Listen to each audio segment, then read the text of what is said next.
Ah, sempre que acontece assim algum tipo de desastre natural ou alguma coisa assim que choca de alguma maneira a sociedade, começa a sair na mídia algumas coisas, logo surge, pelo menos entre aqueles que querem discutir um pouco sobre religião e Deus, a pergunta, né, onde é que Deus estava?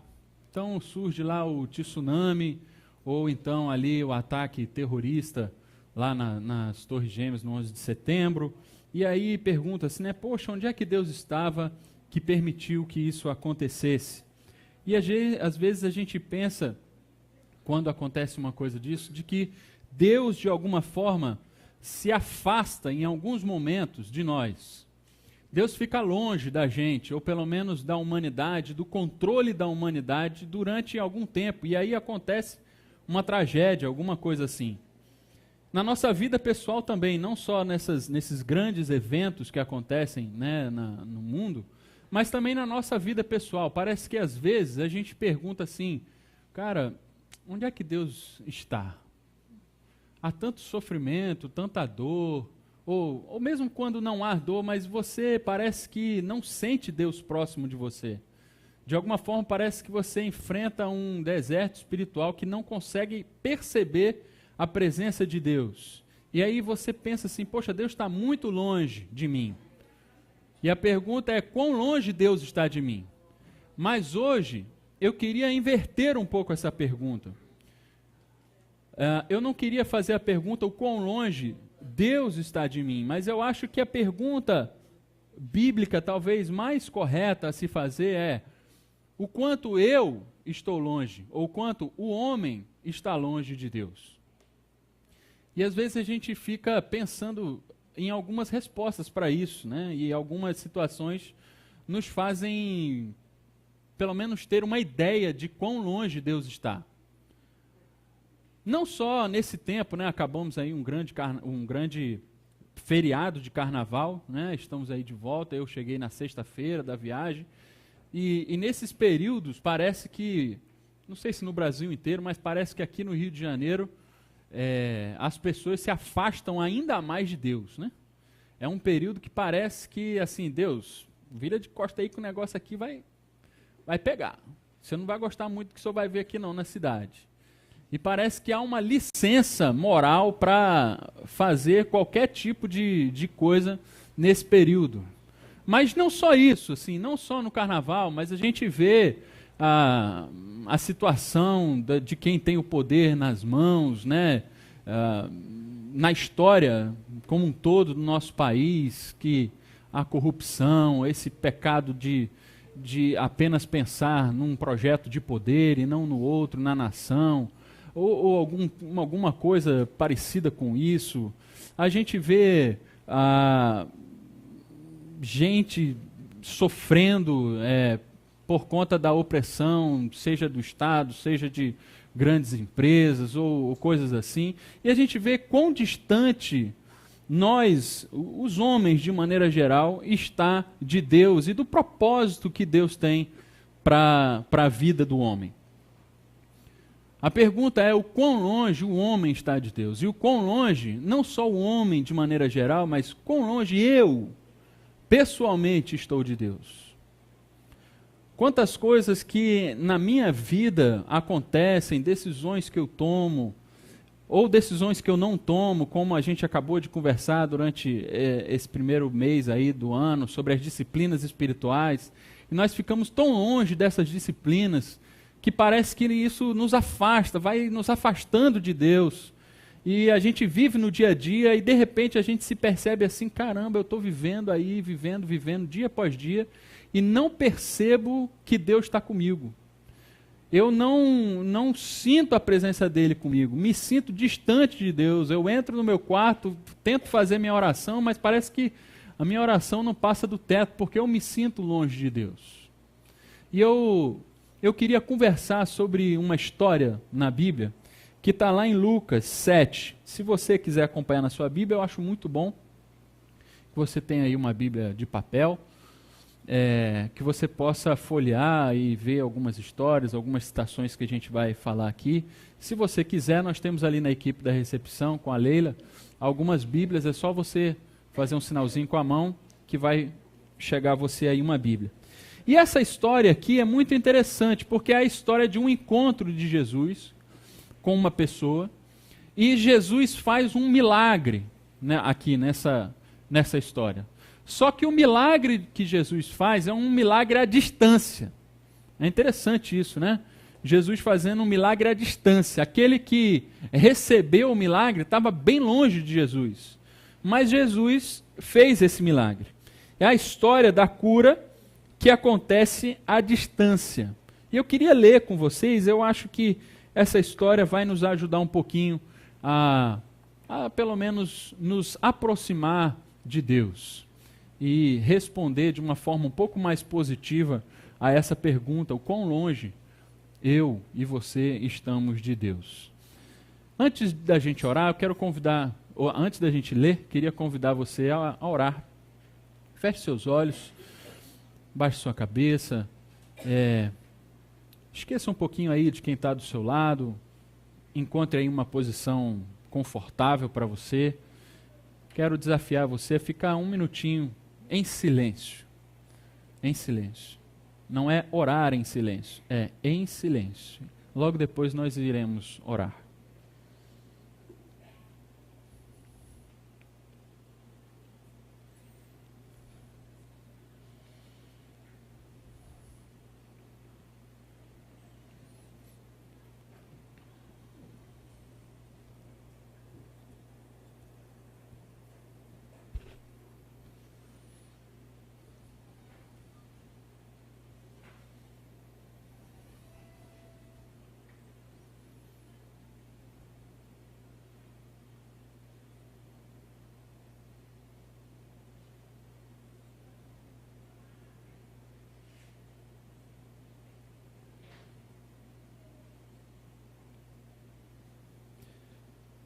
Jesus querido, na tua palavra está escrito que aonde 2 ou 3 estiverem reunidos no teu nome, o Senhor estaria ali. Nós somos mais do que 2 ou 3. Nós estamos aqui reunidos no teu nome. E é nessa certeza de que o Senhor está aqui, é que nos reunimos, é que queremos ler a tua palavra. Sabemos que o mesmo Jesus que está aqui nessa história descrita há tanto tempo atrás, está aqui presente hoje, está perto de nós. Por isso, Deus, fala ao nosso coração. Jesus querido, Tu és bem-vindo aqui no nosso meio, nós queremos estar perto do Senhor. Em nome de Jesus. Amém. Tendo terminado de dizer tudo isso ao povo, Jesus entrou em Cafarnaum. Ali estava doente, quase à morte, o servo de um centurião. Não estou conseguindo ler aqui. A quem seu senhor estimava muito. Ele ouviu falar de Jesus e enviou-lhe alguns líderes religiosos dos judeus, pedindo-lhe que fosse curar o seu servo. Chegando-se a Jesus, suplicaram-lhe com insistência: esse homem merece que lhes façais isso, porque ama a nossa nação e construiu a nossa sinagoga. E Jesus foi com eles. Já estava perto da casa quando o centurião mandou amigos dizerem a Jesus: Senhor, não te incomodes, pois não mereço receber-te debaixo do meu teto. Por isso, nem me considerei digno de ir ao teu encontro, mas dize uma palavra e o meu servo será curado. Pois eu também sou homem sujeito à autoridade, e com soldados sob o meu comando. Digo a um, vá, e ele vai. Digo ao outro, venha, e ele vem. Digo ao meu servo, faça isso, e ele faz. Ao ouvir isso, Jesus admirou-se dele, e voltando-se para a multidão que o seguia, disse: eu lhes digo que nem em Israel encontrei tamanha fé. Então os homens que haviam sido enviados voltaram para casa e encontraram o servo restabelecido.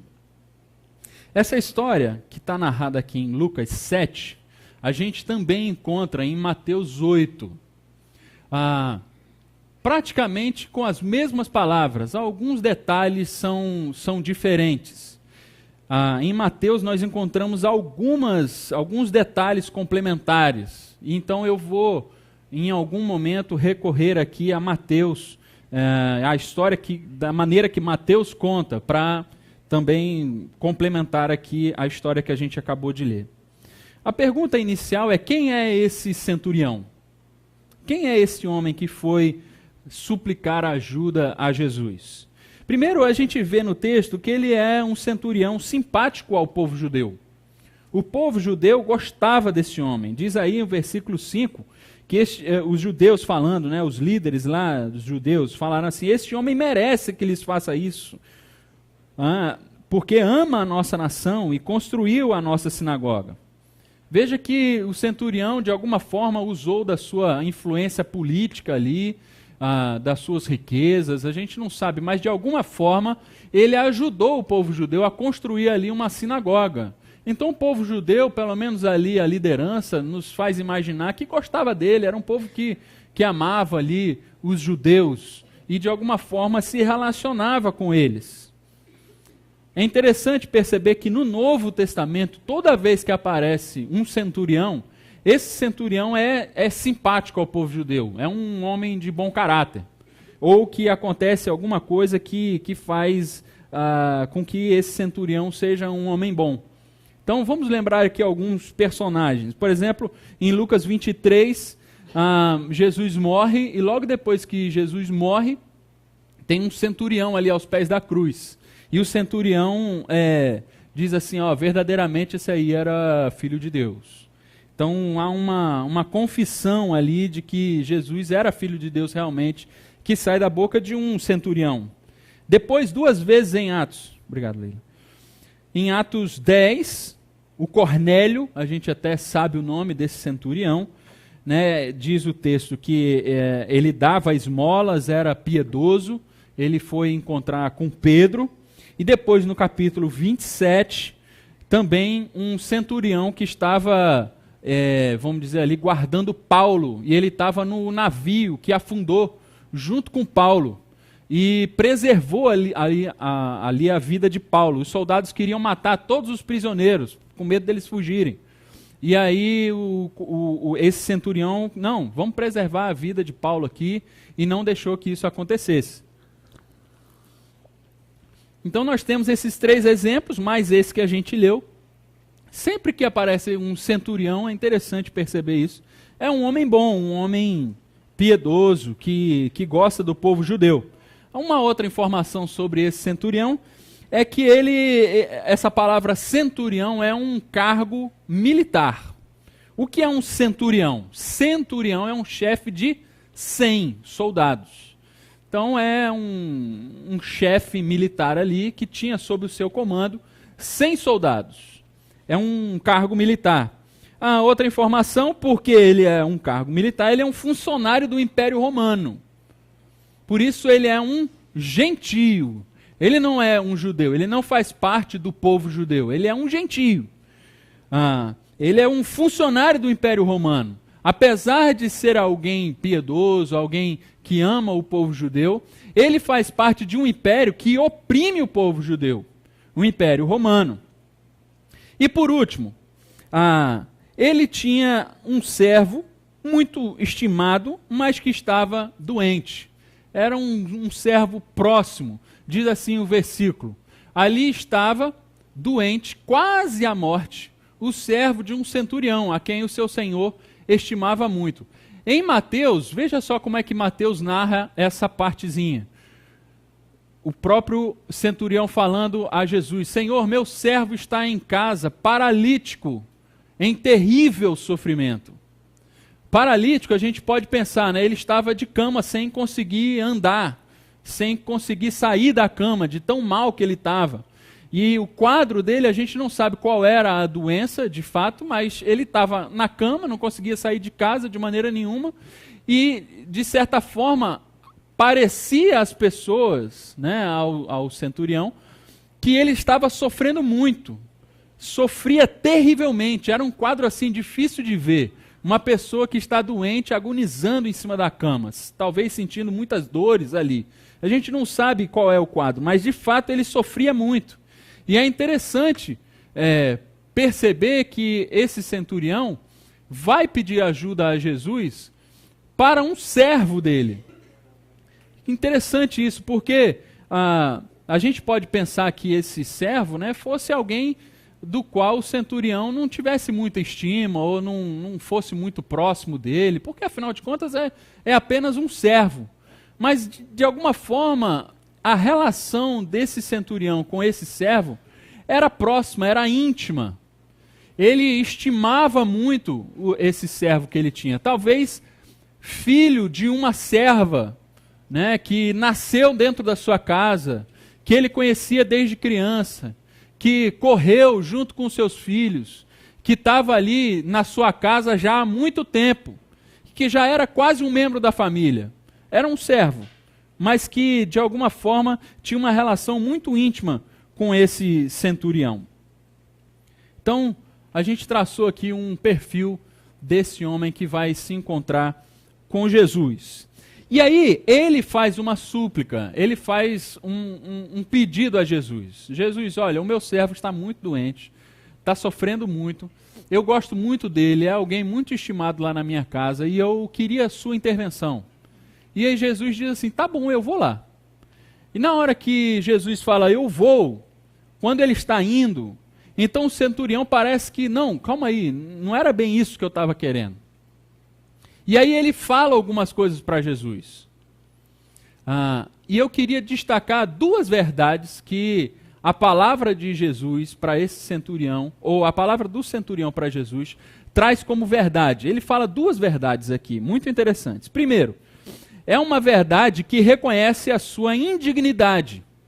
É um autoconhecimento. Ele conhece a si mesmo. E ele vê a si mesmo como indigno.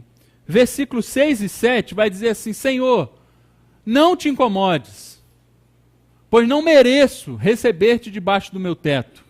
Por isso nem me considerei digno de ir ao teu encontro. Veja só, ele não quer receber Jesus, porque ele acha que Jesus não pode entrar na casa dele. E ele também nem foi falar diretamente com Jesus, mandou alguns amigos irem falar ali com Jesus. Outros servos irem falar com Jesus. Nem de falar com Jesus ele se considera digno. E por quê? Por que ele não se considera digno? O que está na mente desse centurião para ele não se considerar digno? Primeiro, um judeu não poderia entrar na sua casa jamais, porque ele era um gentio. Mais do que um gentio, ele era um funcionário do império que subjugava os judeus. Um judeu não poderia entrar de forma nenhuma, isso fazia parte da lei dos judeus, que não poderia entrar na casa de um gentio, jamais. Ele sabia disso, porque ele era próximo do povo judeu. Ele caminhava junto com os líderes dos judeus. Ele sabia disso, o centurião sabia disso. Ele sabia que Jesus não poderia jamais entrar em sua casa. Um judeu não entraria jamais na casa de um gentio. Uma outra coisa que existe ali na casa do centurião, que impede Jesus de entrar ali, existia uma impureza de cadáver. Deixa eu explicar o que é isso. Um judeu não poderia entrar na casa de um gentio, mas também não poderia entrar jamais na casa onde estivesse alguém morto lá dentro. Fazia parte da lei dos judeus, tornava um líder judeu, um mestre judeu impuro. E ali existia um homem quase à morte. O servo daquele centurião estava para morrer. E se Jesus estivesse ali naquela casa e aquele homem morresse? Tornaria Jesus impuro, como um mestre judeu que ele era. Jesus não poderia jamais entrar ali naquele povo, naquela casa, na casa do centurião. Ele estava reconhecendo uma coisa que é muito interessante da gente entender nesse texto. Ele estava reconhecendo a sua própria indignidade. Ele estava reconhecendo que não só o seu servo, que estava doente, estava longe de Jesus, geograficamente, mas que ele mesmo, o próprio centurião, também estava longe de Jesus, mas não geograficamente, mas espiritualmente, como um povo. Ele não fazia parte do povo da promessa, do povo da aliança, ele estava longe de Jesus. Apesar da sua boa estima entre os judeus, interessante que no versículo 4, se você está com sua Bíblia aí, veja, o povo judeu vai dizer assim, ele é digno. Os judeus vão dizer, faça isso, Jesus, por ele, atende o pedido dele, porque esse homem é digno. Ele mesmo se acha indigno. Ele tem consciência da sua indignidade. As boas obras que ele praticou, a ajuda que ele deu aos judeus, não tornava esse homem digno aos seus próprios olhos. Isso é muito interessante da gente perceber. É o mesmo caso de uma outra história, de um outro personagem que aparece em Mateus 15, de uma mulher cananeia, que chega para Jesus pedindo ajuda à sua filha, que também estava terrivelmente enferma, endemoniada. E Jesus diz assim para a mulher, olha, eu não vim para vocês, eu vim para o povo da promessa. Eu vim para os judeus. E não é justo tirar o alimento dos filhos para dar aos cães. Jesus está falando assim, não é justo tirar dos filhos, o povo judeu, para dar a bênção aos cães, que seriam os gentios. E essa mulher, se fosse eu ou qualquer um de nós aqui, muito provavelmente, se nós fôssemos essa mulher, a gente ia dizer, qual é, Jesus? Precisava de uma resposta assim?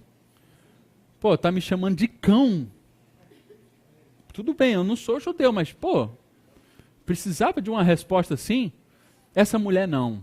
Ela tem uma humildade suficiente para dizer assim, olha, se me sobrar as migalhinhas que cai ali quando o seu filho morde e cai aquele farelo do pão e cai no chão, se sobrar essas migalhinhas do pão ali para o cachorro lamber, comer, para mim está ótimo, Jesus. Para mim está ótimo. É o que essa mulher diz. Uma mulher que também é gentia, que também está longe de Deus, que não faz parte da promessa, também tem essa humildade, assim como esse centurião. Ela reconhece a sua indignidade, da mesma forma. A nossa postura deve ser a mesma que a do filho pródigo. Uma outra história que também tem a ver com uma consciência de indignidade. O filho, quando sai de casa e gasta todos os seus bens e então começa a sofrer, lá comendo ali a comida dos porcos, ele reconhece a sua indignidade e diz, olha, lá eu tinha alguma dignidade, aqui eu não tenho nenhuma. Eu vou voltar para o meu pai e reconhecer isso diante dele. E vou falar para ele, pai, não mereço mais ser chamado de filho. Me trata como um empregado, eu não sou mais digno. Me trata como um empregado. E, mais uma vez, nós temos um personagem aqui de uma história de Jesus que reconhece a sua indignidade. No entanto, é muito interessante perceber que essa questão de reconhecer a indignidade vem daqueles que são realmente indignos. Porque da parte de Deus não há essa postura. O que o pai do filho mais novo, quando ele vem, o que ele fala para o filho mais novo? Ele diz assim, realmente, você não é digno não, eu vou realmente tratar você como um servo, se você quiser ficar aqui, agora tem que seguir aqui as minhas normas da minha casa, agora não tem mais esse negócio, vai lá para a cozinha, vai trabalhar para compensar aquilo que você gastou. É isso que o pai fala? Não. Ele fala que o filho continua sendo digno como um filho. Faz uma festa, uma festança como nunca se tinha visto ali naquela casa. E recebe aquele filho e coloca nele o anel da família, que nenhum servo tinha. Apenas os da família tinham um anel. coloca roupas dignas para aquele menino que gastou todo o seu dinheiro irresponsavelmente e recebe aquele menino com dignidade. O pai não está preocupado com a indignidade do filho. Em Mateus, quando conta-se a história do centurião, Jesus diz assim: eu irei curá-lo. Em Lucas, diz: Jesus foi com ele. Jesus em tempo nenhum fica preocupado com a impureza que ele pode ter quando entrar na casa de um gentio, se a impureza de cadáver vai atingir a ele ou não. Jesus não se preocupa com isso. Jesus diz assim: eu irei. E ele realmente foi. E estava a caminho da casa do centurião. Não há nenhuma preocupação da parte de Deus aqui com a indignidade. Quem se preocupa com isso e quem reconhece isso somos nós. Todos nós que nos identificamos com o centurião. Quão indignos nós somos de receber a presença de Jesus. Eu e você somos esse centurião que precisamos sim reconhecer a nossa indignidade. Éramos indignos da visita de Deus entre nós. No entanto, Ele nos visitou. Veio ao mundo, a um mundo tão distante dele, mas Ele veio. Nasceu numa manjedoura, foi colocado numa estrebaria, nos visitou, nós que somos indignos. Quantas vezes Jesus nos visita em nossa casa, em nossos problemas? Mesmo quando a gente está tão distante, mesmo quando a gente se acha tão indigno, Jesus está disposto a ir nos visitar. Jesus nos visita. Esse centurião tem um conhecimento dele mesmo muito interessante. Ele reconhece a sua indignidade. Mas ele tem outro conhecimento, não só o autoconhecimento, mas ele também tem um conhecimento do alto. Ele reconhece não só a sua indignidade, mas ele reconhece a autoridade de Jesus. Porque o texto continua, e essa é a segunda verdade que ele fala.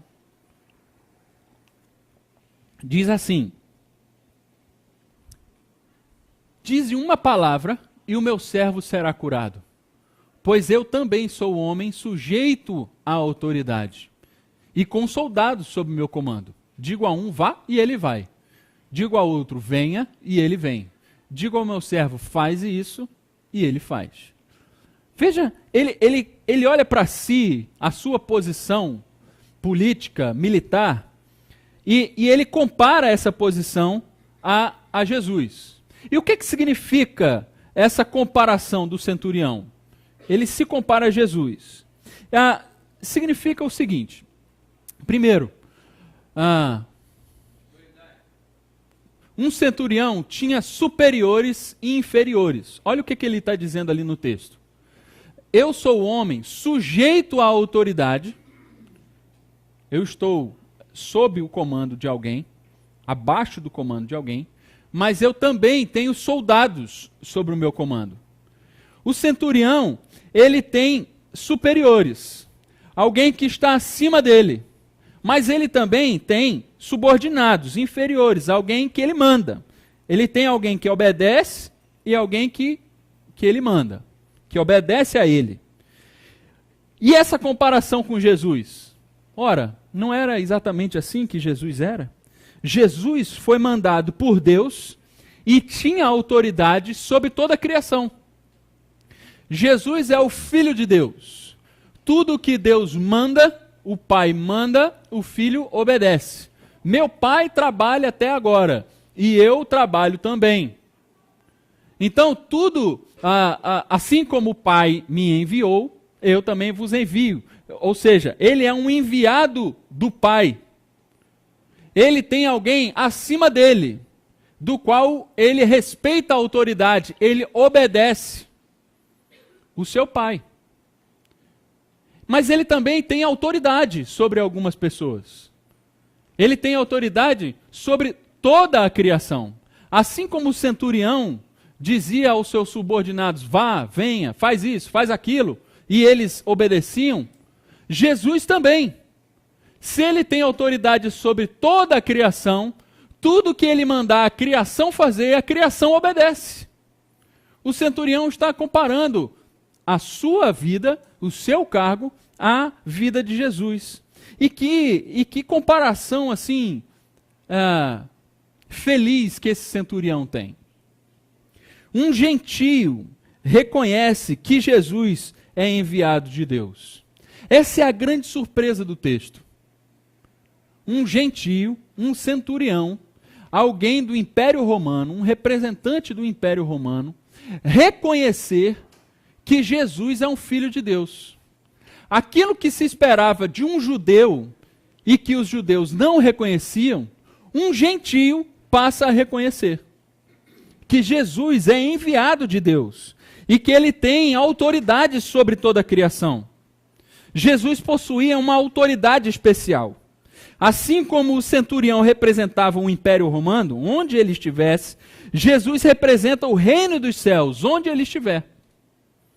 Assim como a autoridade do centurião vinha do imperador, a autoridade de Jesus vinha de Deus.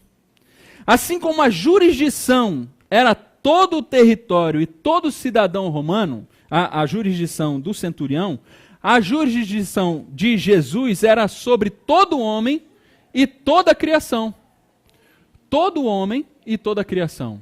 Não só os judeus, mas todo homem e toda a criação estava sob a jurisdição e o poder e a autoridade de Jesus. Essa é a fé que o centurião tem. Essa é a surpresa do texto. E é a surpresa de Jesus. Porque Jesus diz assim, olha, nem em Israel eu encontrei fé como essa. Nem entre os judeus eu encontrei alguém que reconhecesse essa minha autoridade, a minha filiação a Deus, que eu tenho alguém que eu obedeço e que esse alguém é meu Pai, e que eu tenho autoridade sobre toda a criação, não somente entre o povo judeu, mas toda a criação me obedece. E se eu disser a essa doença vai, ela vai. Se eu dizer vem, ela vem. Se eu disser um mar se acalme, o mar vai se acalmar. Se eu disser a esses peixes e esses pães se multipliquem, os peixes e pães vão se multiplicar. E eu tenho autoridade sobre tudo. E esse centurião reconhece isso. Essa é a grande surpresa do texto. Somos indignos, sim. Mas nós temos alguém que não está se importando com a nossa indignidade. E que esse alguém tem autoridade até mesmo sobre nós. E que nos visita com essa autoridade. E que está disponível a nós, a nosso relacionamento, a nossa intimidade. E que nos chama de amigos. E que nos faz filhos e não servos. E que não está preocupado com a nossa indignidade, mas que tem a autoridade de nos fazer filhos e nos abençoar de toda forma. Quais são as lições dessa história? Duas perguntas que eu acho que essa história responde para a gente. Uma pergunta que talvez seja mais filosófica e a outra cristã, vamos dizer assim. Quem sou eu? Essa é uma pergunta que essa história responde. Esse samaritano sabia, esse centurião sabia muito bem responder essa pergunta, quem sou eu? Ele sabia o seu lugar. Ele não era orgulhoso. Apesar de ser um centurião, um militar, uma pessoa que tinha autoridade, que representava um império romano, que oprimia os judeus, ele não chegou a Jesus com o nariz em pé. Chegou sabendo quem é ele. Chegou reconhecendo a sua indignidade. Essa história nos mostra que para responder a pergunta quem sou eu, é preciso humildade. Para chegar diante de Deus, é preciso humildade. De saber que, por mais elevado que sejam os nossos cargos, por mais dinheiro que tenhamos em nossas contas bancárias, no bolso, por mais participantes de sociedades e de status elevados na sociedade, nós sempre teremos alguém acima de nós, esse alguém é Deus. É preciso chegar diante dele com a cabeça baixa. É preciso chegar diante de Deus sabendo que nós somos indignos de sua visita. Somos todos nós centuriões, somos todos gentios. Estávamos todos nós corrompidos pelo pecado, distantes de Deus, longe de Deus, muito longe de Deus. Mas Ele nos visita e não está preocupado com essa distância. É preciso humildade para responder: quem sou eu?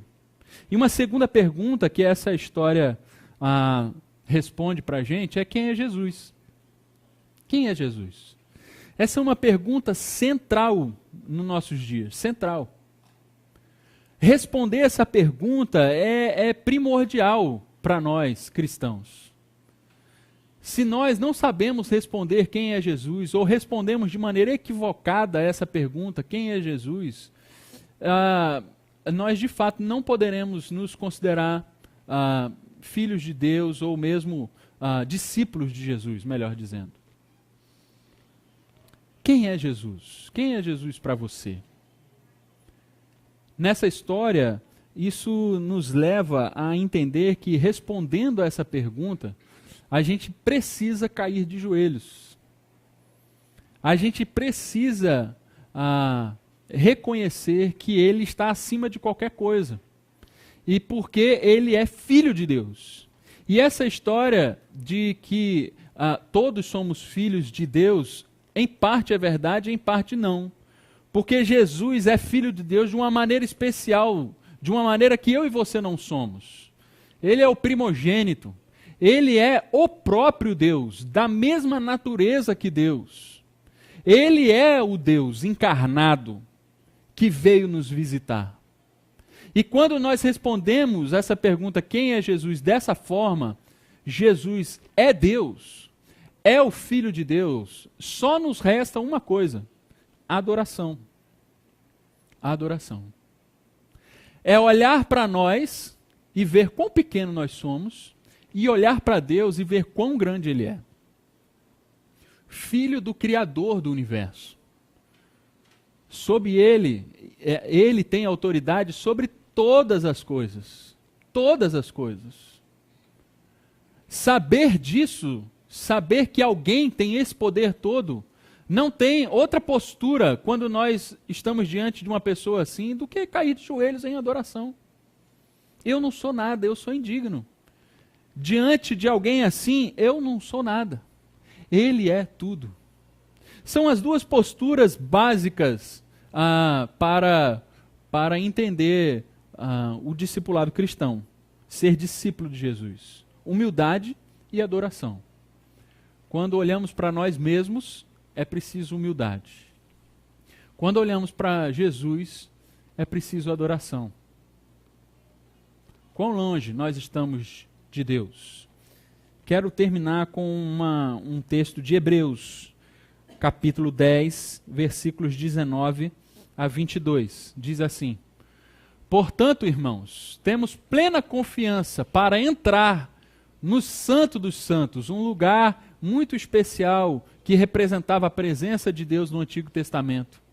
Como é que nós temos essa confiança de entrar nesse lugar, na presença de Deus? Pelo sangue de Jesus, por um novo e vivo caminho que Ele nos abriu por meio do véu, isto é, do seu corpo, morto lá na cruz. Temos, pois, um grande sacerdote sobre a casa de Deus. Sendo assim, aproximemo-nos de Deus com um coração sincero, com plena convicção de fé, tendo os corações aspergidos para nos purificar de uma consciência culpada e tendo os nossos corpos lavados com água pura. Palavra-chave aqui no texto é: aproximemo-nos com confiança. Porque, afinal de contas, nós temos um sacerdote. Estar longe de Deus, todos nós estamos ou estávamos. E é normal na nossa condição ainda de pecadores, de caídos, de que o pecado ainda faz parte de nós, nos sentir assim distante de Deus, alguém tão santo, tão sem pecado. No entanto, nós temos, por meio de Jesus, que nos visitou, que se aproximou de nós primeiro, e agora nos abriu um caminho, e nós podemos nos aproximar de novo de Deus. Assim como Jesus se aproximou, não só daquele servo que estava doente, que foi tocado pelo poder de Jesus, mesmo à distância geograficamente, mas também o próprio centurião, que não fazia parte da promessa, que estava longe de Deus e das promessas de Deus, foi aproximado por Jesus. Foi aproximado por Jesus. Assim também nós podemos ser hoje aproximados de Deus e de Jesus Cristo. O centurião não apresentou a dignidade, a sua dignidade como forma de merecimento. Ele não chegou para Jesus dizendo assim, olha, eu sou digno, por isso visite a minha casa. De forma nenhuma. Ele foi movido pela fé, que ele também estava sobre os cuidados divinos, mesmo sendo um gentio. Como parte da criação, ele mesmo poderia ser incluído nas bênçãos de Deus, assim como eu e você também podemos. A graça de Deus não está limitada a espaço, nem a genealogia, nem a tempo, nem a nada. Não é porque é judeu de sangue, não é a genealogia, não é o pai ou a mãe que faz a gente estar próximo ou distante de Deus, incluído ou não incluído na promessa, mas a nossa fé em Jesus Cristo. O nosso acesso a Deus está baseado em Cristo e não em nós mesmos. Assim como essa história mostra para a gente. A esperança cristã é que todo homem possa encontrar um Jesus assim, que convida, que aproxima, que visita, que suja suas mãos na miséria humana. Esse é o Jesus que anda simples, não é um Jesus que está distante, mas um Jesus como eu, como você, pessoa comum, que pode nos visitar, entrar em nossa casa, mesmo naqueles dias pré-visita da pessoa que arruma, né? Sempre o dia anterior é aquele caos. E Jesus visita, mesmo no meio da nossa bagunça. Ele não está preocupado com a bagunça da nossa vida. Ele nos visita. Ele nos ajuda a restaurar a nossa vida. Amém? Quero convidar você a fechar os seus olhos. Se esse é o sentimento do seu coração, de que você está longe de Deus, de alguma forma, e que você precisa de uma visita desse Jesus, precisa de uma intervenção de Jesus, eu quero convidar você a fazer essa oração junto comigo. Estou incluído nessa oração. A gente, muitas vezes, nós podemos estar afastados de Deus. Pergunta não é aonde está Deus, mas é aonde nós estamos, aonde eu estou. Pergunta não é o quão longe Deus está, mas o quão longe eu estou de Deus. Não importa quão longe você esteja de Deus, Ele te aproxima. Ele abre um novo caminho para que você possa se aproximar da presença de Deus.